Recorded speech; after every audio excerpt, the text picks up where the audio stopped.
Mul on au üle anda Keskerakonna, Isamaa, EKRE fraktsiooni ning fraktsioonide saadikute nimel algatatud seaduseelnõu, mis annab võimaluse, et kaebused valimiste kohta sisuliselt läbi vaadataks ega saadetaks neid tagasi. Ja tõesti, häälte võltsimise korral oleks valimisvaatlejatel see võimalus kaebus esitada, sest see võib tunduda uskumatu, aga praegu selline võimalus Eestis puudub. See tuleneb sellest, et kui kaebus esitatakse, siis tuleb ära tõendada, kuidas kellegi isiklikke õigusi on rikutud. Ehk siis, kui vaatlejad näiteks tuvastavad, et hääl on võltsitud, on mingid muud rikkumised toimunud, siis kohus saadab selle tagasi, öeldes, aga kuidas teie isiklikke õigusi on seejuures riivatud.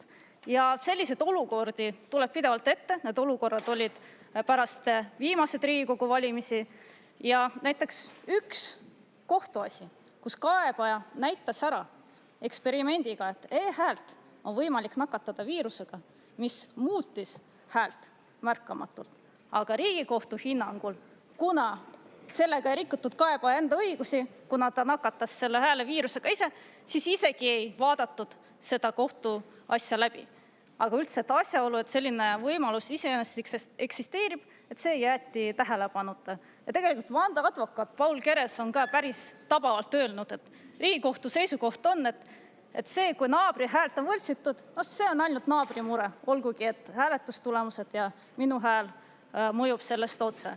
Mul on au üle anda Keskerakonna, Isamaa, EKRE fraktsiooni ning fraktsioonide saadikute nimel algatatud seaduseelnõu, mis annab võimaluse, et kaebused valimiste kohta sisuliselt läbi vaadataks ega saadetaks neid tagasi. Ja tõesti, häälte võltsimise korral oleks valimisvaatlejatel see võimalus kaebus esitada, sest see võib tunduda uskumatu, aga praegu selline võimalus Eestis puudub. See tuleneb sellest, et kui kaebus esitatakse, siis tuleb ära tõendada, kuidas kellegi isiklikke õigusi on rikutud. Ehk siis, kui vaatlejad näiteks tuvastavad, et hääl on võltsitud, on mingid muud rikkumised toimunud, siis kohus saadab selle tagasi, öeldes, aga kuidas teie isiklikke õigusi on seejuures riivatud.